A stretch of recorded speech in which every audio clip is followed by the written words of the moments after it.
इससे पहले आप सभी दोस्तों और मित्रों को आज होली की ढेर सारी शुभकामनाएं, बहुत बहुत बधाइयां। होलिका दहन आज 2 मार्च को सूर्यास्त के बाद से होलिका दहन का मुहूर्त शुरू हो जाएगा, जो आधी रात तक चलेगा। परंपरा ऐसी है कि दोस्तों शाम को सूरज डूबते वक्त होली की पूजा करते हैं और उसके बाद होली जलाते हैं। और इस हिसाब से आज होली जलाने का जो मुहूर्त है ना, वो शाम 6 बजे से शुरू हो रहा है और रात में करीब 12 बजे तक रहेगा। और इस दौरान भद्रा का अशुभ समय भी नहीं होगा। होलिका पूजन के लिए जरूरी चीजें भी आप स्क्रीन पर देख सकते हैं। इसके अलावा पूजन विधि भी आपको बताई गई है। पंचांग के अनुसार होलिका दहन फाल्गुन पूर्णिमा को, रंग वाली होली चैत्र कृष्ण प्रतिपदा को होती है। और वैसे भी होलिका दहन का ये पर्व सिर्फ रंगों का उत्सव नहीं, बल्कि ये बुराई पर अच्छाई की जीत का पर्व है। और होलिका दहन का ये महत्व भी यही होता है, यही संदेश हमें मिलता है कि कितना भी बड़ा अन्याय हो, अंत में सत्य यानी धर्म की ही जीत होती है। और इस साल होली के त्योहार को लेकर थोड़ा भ्रम भी बन गया। दरअसल इसके पीछे कारण रहा दोस्तों पूर्णिमा तिथि का 2 और 3 मार्च को होना, और फिर चंद्र ग्रहण और भद्रा भी है। और वैसे आपको बताएं, इस साल होली पर 500 साल बाद शुक्र ग्रह मालव्य महापुरुष राजयोग भी बन रहा है। और इसके अलावा सूर्य और शुक्र के संयोग से शुक्रादित्य राजयोग भी बन रहा है। और साथ ही सूर्य बुध मंगल और राहु का योग भी बन रहा है। ऐसे में होली पर्व का महत्व और भी बढ़ेगा। पूर्णिमा तिथि की शुरुआत आज शाम 5:55 पर हो रही है और 3 तारीख को पूर्णिमा तिथि शाम में 5:08 पर खत्म हो जाएगी। पंचांग के अनुसार 2 मार्च को भद्रा पूरे दिन रहेगी और भद्रा में होलिका दहन नहीं किया जाता है, लेकिन भद्रा पुच्छ में होलिका दहन हो सकता है। तो होली जलाने का जो मुहूर्त है वो आज शाम 6 बजे से शुरू हो रहा है और रात में करीब 12 बजे तक रहेगा। और साथ ही 3 मार्च को दोपहर 3:20 पर चंद्र ग्रहण की शुरुआत होगी। चंद्र ग्रहण कल यानी 3 मार्च को, लेकिन इसका जो सूतक है ना दोस्तों, वो कल 3 मार्च को सुबह 6:20 से ही चंद्र ग्रहण का सूतक काल प्रभावी हो जाएगा और फिर ग्रहण काल के साथ ही सूतक समाप्त होगा। और चंद्र ग्रहण कब शुरू होगा आपको बताएं, भारतीय समय के अनुसार 3 मार्च को दोपहर 3:20 पर चंद्र ग्रहण की शुरुआत होगी और शाम 6:46 पर यह ग्रहण समाप्त हो जाएगा। राजस्थान में होली कब खेली जाएगी, इसको लेकर भी बड़ा अपडेट आया है। ज्योतिषाचार्य अधिकतर यही कह रहे हैं कि चंद्र ग्रहण का खास प्रभाव नहीं पड़ेगा, 3 मार्च को होली खेल सकेंगे। तो राजस्थान में होली का दहन 2 और 3 मार्च की दरमियानी रात को होगा, जिसके बाद 3 मार्च की सुबह रंगों की होली खेली जाएगी। ज्योतिषाचार्य अधिकतर ये कह रहे हैं कि इस दौरान लगने वाले चंद्र ग्रहण के सूतक का होलिका दहन और रंगों की होली पर कोई विशेष प्रभाव नहीं पड़ेगा। अलग अलग राज्यों में अलग अलग ज्योतिषाचार्यों के मत अभी चल रहे हैं। वहीं मध्य प्रदेश के सरकारी कर्मचारियों और नागरिकों के लिए होली के त्योहार पर राज्य शासन ने होली के उपलक्ष्य में छुट्टियों की सूची में संशोधन करते हुए अब 4 मार्च को भी सार्वजनिक अवकाश घोषित कर दिया है। होली पर एमपी में 2 दिन सरकारी छुट्टी, अब 3 और 4 मार्च को अवकाश रहेगा। और मध्य प्रदेश में आप देखिए 2 मार्च से प्रस्तावित प्राइवेट बसों की हड़ताल स्थगित हो गई है। सीएम मोहन यादव के आश्वासन के बाद बस संचालकों ने फैसला लिया, यात्रियों के लिए भी राहत है। यानी मध्य प्रदेश में 2 मार्च से शुरू होने वाली प्राइवेट बसों की जो अनिश्चितकालीन हड़ताल है ना, वो फिलहाल टाल दी गई है। और ऐसे में इस फैसले से मध्य प्रदेश भर के उन लाखों यात्रियों ने राहत की सांस ली है जो रोजाना सफर के लिए प्राइवेट बसों पर निर्भर हैं। अब पूरे मध्य प्रदेश में बसों का संचालन पहले की तरह सामान्य रूप से जारी रहेगा। और आगे बढ़ते हैं, बड़ी खबर आप देखिए, ईरान ने संयुक्त अरब अमीरात पर मिसाइलों से अटैक किया है। यूएई पर हुए हमलों को लेकर प्रधानमंत्री नरेंद्र मोदी ने यूएई के राष्ट्रपति शेख मोहम्मद बिन जायद अल नहयान से फोन पर बातचीत की। पीएम मोदी ने यूएई के राष्ट्रपति से बातचीत की और कहा कि इस मुश्किल समय में भारत साथ खड़ा है। और इधर खामेनेई की हत्या पर ओवैसी का पहला बयान भी सामने आया। उन्होंने कहा कि ईरान के लोग इसका जवाब जरूर देंगे। एआईएमआईएम सुप्रीमो असदुद्दीन ओवैसी ने अयातुल्ला अली खामेनेई की हत्या की कड़ी निंदा करते हुए इसे कायरतापूर्ण बताया और कहा कि ईरान जवाब देगा। इधर मिडिल ईस्ट में बढ़ते तनाव के बीच फंसे यात्रियों को बड़ी राहत देते हुए अबू धाबी के कल्चर एंड टूरिज्म डिपार्टमेंट ने सभी होटलों को यह निर्देश दिया कि यात्रा प्रतिबंधों के कारण रुकने को मजबूर मेहमानों को ठहराव बढ़ाने की अनुमति दी जाए। इस अतिरिक्त ठहराव का पूरा खर्च सरकार उठाएगी। मिडिल ईस्ट में तनाव के कारण अबू धाबी में फंसे यात्रियों के लिए राहत की खबर आई है। यूएई सरकार होटल का खर्च उठाएगी।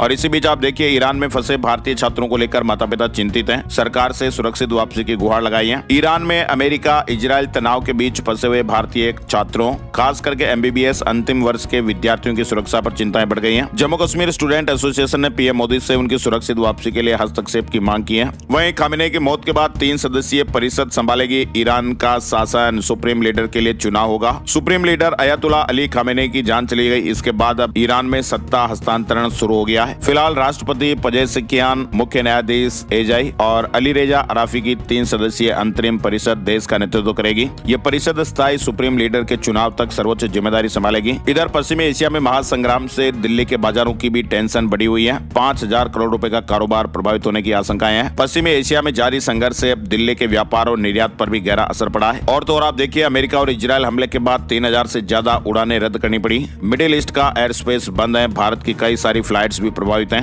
एयर स्पेस बंद होने से 3000 से अधिक उड़ानों को रद्द किया जा चुका है। और इधर इजरायल में फंसे उत्तर प्रदेश के 6004 श्रमिक सुरक्षित हैं। योगी सरकार ने दूतावास से संपर्क साधा, सुरक्षा के पुख्ता इंतजाम, लगातार निगरानी रखी जा रही है। खाड़ी देशों के तनाव में 35,000 हिमाचल प्रदेश के लोग भी हैं। परिवार सुरक्षा को लेकर चिंतित हैं। वहीं सीएम सुक्खू ने कहा कि केंद्र के संपर्क में है। झारखंड के भी करीब 100 लोग अभी दुबई में फंसे हुए हैं। दुबई में हुए हमलों के बाद वहां के एयरपोर्ट बंद कर दिए गए और एक बिजनेस टूर पर गए सैकड़ों झारखंड के लोग वहां फंस गए। सभी ने भारत सरकार से मदद की गुहार लगाई है। ये किसी कॉर्पोरेट टूर पर गए हुए थे। और ईरान इजरायल में जंग का असर भी चल रहा है। बिहार के 76,000 लोग खाड़ी देशों में हैं। युद्ध में फंसे लोगों के परिजन अब सलामती की दुआ कर रहे हैं। तो ये नई आफत आई है। परिजनों की नजरें लगातार टीवी और इंटरनेट पर चल रही हैं। और तो और मध्य प्रदेश के भी 100 से ज्यादा लोग दुबई में फंसे हुए हैं। इंदौर के पूर्व विधायक, बिजनेसमैन और बिल्डर भी शामिल हैं। वहीं खबर है कि एयर इंडिया की फ्लाइट आज भी कैंसिल हो गई है। और सबसे जरूरी अपडेट आप देखिए, खामेनेई की मौत पर वर्ल्ड नेता और मीडिया का भी रिएक्शन हुआ। ब्रिटिश मीडिया ने कहा कि ईरान के लिए बहुत बड़ा मोड़ है। रूस ने हमले को गलत बताया है। वहीं जर्मनी ने कहा कि भाई ईरान के लोगों को अपनी किस्मत का फैसला करने का पूरा हक है। रूस ने इस हमले को गलत बताया।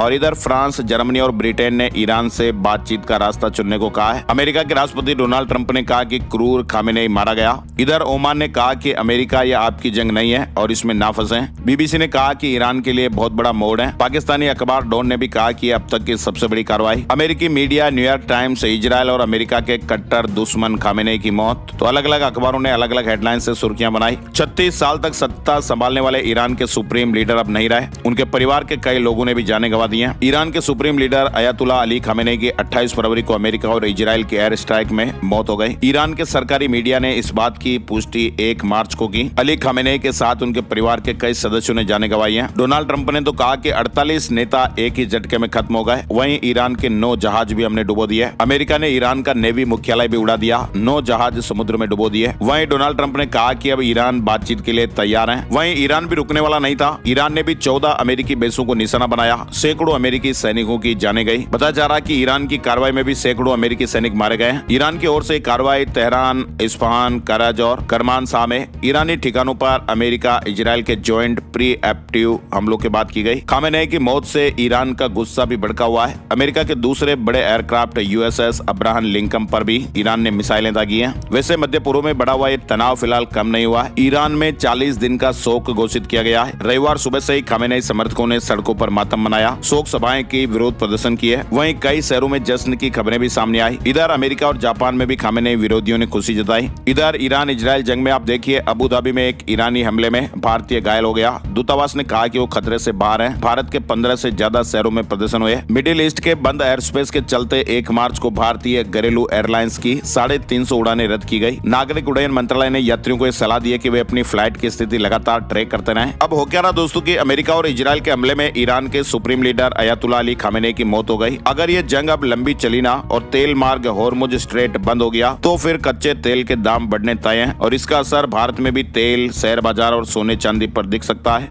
एक्सपर्ट का यह मानना है कि अगर ईरान इस रास्ते को ब्लॉक कर देता है तो इंटरनेशनल मार्केट में कच्चे तेल की सप्लाई घट जाएगी। फिलहाल खबर आ रही कि ईरान में मचे इस बवाल में रूस मालामाल हो सकता है। ईरान ने समंदर के उस महत्वपूर्ण रास्ते को रोक दिया है जहां से दुनिया का 20% कच्चा तेल गुजरता है। अब ऐसे अपडेट अगर आ रहे हैं तो इस नाकाबंदी से भारत में पेट्रोल डीजल की कीमतें बढ़ने का खतरा मंडराने लगा है। वहीं इस भारी संकट में रूस की तो जैसे मान लो लॉटरी लग गई है। ईरान का तेल ना मिलने पर अब चीन रूस से तेल खरीदारी करेगा और ऐसे में पुतिन को राजस्व मिलेगा। अच्छा, इसके अलावा देखिए आप, होली से पहले आम लोगों की जेब को झटका लगा है। लगातार तीसरे महीने कमर्शियल गैस सिलेंडर की कीमतें बढ़ गई हैं। देश की राजधानी दिल्ली में 28 रुपए की तेजी आई है। कोलकाता में 31 रुपए की तेजी। मुंबई में कमर्शियल गैस सिलेंडर सबसे सस्ता है। वैसे आपको बताएं, घरेलू गैस सिलेंडर के दामों में कोई बदलाव नहीं हुआ है। कमर्शियल गैस सिलेंडर की कीमतें बढ़ी है। और इधर आप देखिए, ईरान संकट का असर, भारत में तेल कीमतों में उतार चढ़ाव, महंगाई और मैक्रो इकोनॉमिक दबाव में आपूर्ति फिलहाल सुरक्षित है। बड़ी खबर आप देखिए, पीएम नरेंद्र मोदी रविवार को पांडिचेरी और तमिलनाडु पहुंचे। पांडिचेरी में उन्होंने 2700 करोड़ और तमिलनाडु में 4400 करोड़ रुपए से ज्यादा के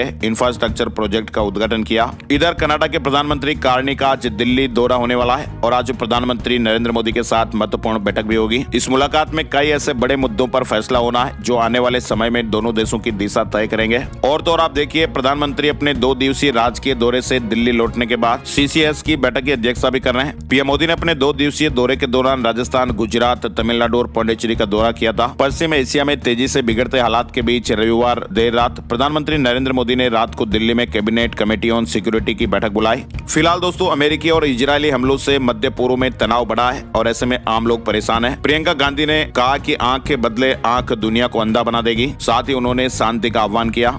पश्चिम बंगाल विधानसभा चुनाव से पहले सियासी सरगर्मियां भी तेज हैं। रविवार को बीजेपी ने बंगाल में 9 परिवर्तन यात्राएं शुरू की। इसके साथ ही ऐलान किया कि 15 मार्च को कोलकाता के ब्रिगेड मैदान में सभा होगी और इस सभा में प्रधानमंत्री नरेंद्र मोदी भी शामिल होंगे। चुनाव से पहले बीजेपी की यह बड़ी सभा होने वाली है। इधर पश्चिम बंगाल की मुख्यमंत्री ममता बनर्जी वोटर लिस्ट में यानी SIR प्रोसेस के खिलाफ धरने पर बैठने जा रही है। पार्टी के महासचिव अभिषेक बनर्जी ने ऐलान किया कि ममता बनर्जी शुक्रवार 6 मार्च को दोपहर 2 बजे से कोलकाता के मेट्रो चैनल पर धरने पर बैठेंगी। वोटर लिस्ट के खिलाफ ममता बनर्जी धरना देंगी। और खेल जगत से जुड़ी बड़ी खबर आई है। भारत T20 वर्ल्ड कप के सेमीफाइनल में पहुंच गया है। अब 5 मार्च को इंग्लैंड से मुकाबला होगा। वेस्ट इंडीज को 5 विकेट से हरा दिया गया। भारत ने T20 वर्ल्ड कप के सेमीफाइनल में जगह बना ली है। 5 मार्च को मुंबई के वानखेड़े स्टेडियम में अब इंग्लैंड से मुकाबला होने वाला है। पश्चिम बंगाल में 60 लाख वोटर अभी भी जांच के घेरे में है। मुर्शिदाबाद और मालदा में 19 लाख के डॉक्यूमेंट पेंडिंग है। बीजेपी ने कहा कि घुसपैठियों पर कार्रवाई। और इधर महाराष्ट्र के नागपुर में एक बारूद कंपनी में ब्लास्ट की घटना सामने आई है। 17 लोगों की जान जाने की खबर है। 18 लोगों की हालत गंभीर बताई जा रही है। मटेरियल बनाते वक्त ये बड़ा धमाका हो गया। छत्तीसगढ़ में आप देखिए, महासमुंद में 73 लाख के इनामी 15 नक्सलियों ने सरेंडर कर दिया है। 14 हथियार भी साथ लाए। GST कलेक्शन से जुड़ा अपडेट भी आप देखिए। फरवरी में GST कलेक्शन 8% बढ़ा है। 1.83 लाख करोड़ रुपए का कलेक्शन रहा। दिल्ली से बड़ी अपडेट खबर मुख्यमंत्री रेखा गुप्ता के अनुसार होली पर दिल्ली की महिलाओं को पिंक कार्ड की सौगात। DTC बस और मेट्रो का सफर आसान होगा। महिलाओं के दैनिक यात्रा खर्च में कमी आएगी। 2 मार्च को दिल्ली में इंदिरा गांधी इंडोर स्टेडियम में एक विशेष और भव्य कार्यक्रम होगा जिसमें पिंक कार्ड का शुभारंभ होगा।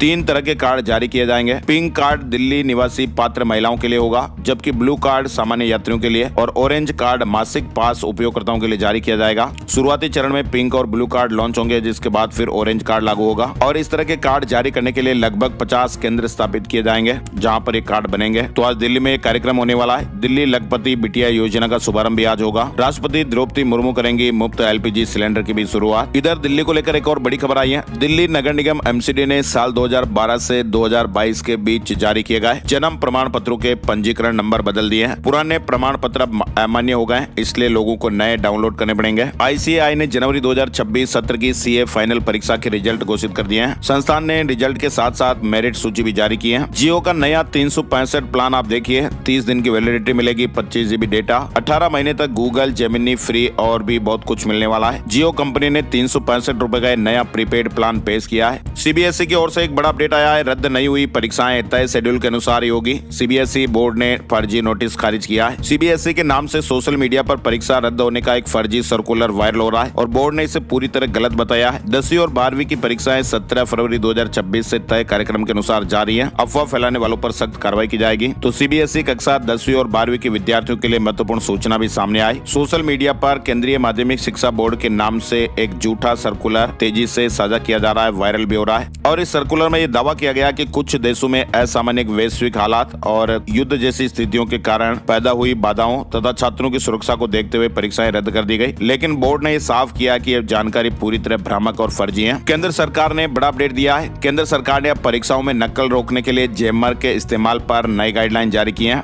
अब परीक्षा केंद्रों को जैमर लगाने के लिए अनुमति लेनी होगी और केवल कम आवृत्ति वाले जैमर का उपयोग करना होगा। प्रत्येक जैमर का हिसाब रखना और रिपोर्ट करना भी अनिवार्य होगा। तो जैमर उपयोग के लिए अब केंद्र सरकार से अनुमति लेना अनिवार्य किया गया है। इधर आप देखिए, मुख्यमंत्री नायब सैनी सोमवार को हरियाणा विधानसभा में 2026-27 का बजट पेश करेंगे। ये बजट जनता के सुझावों को प्राथमिकता देगा। जनता के सुझावों से बजट तैयार हुआ है, जिसमें 14,000 से अधिक इनपुट शामिल हैं। नेपाल में 5 मार्च को चुनाव होने वाले हैं और ये चुनाव तय करेंगे कि भ्रष्टाचार, बेरोजगारी और राजनीतिक अस्थिरता के खिलाफ उभरी जेनजेड की नाराजगी के बाद देश अब दोबारा स्थिरता की राह पकड़ पाएगा या नहीं। करीब 3 करोड़ से ज्यादा की आबादी वाले नेपाल में 1 करोड़ 89 लाख से ज्यादा मतदाता अपने मताधिकार का प्रयोग करेंगे। लगभग 92 लाख महिलाएं भी इसमें शामिल हैं। 5 मार्च को नेपाल में चुनाव होने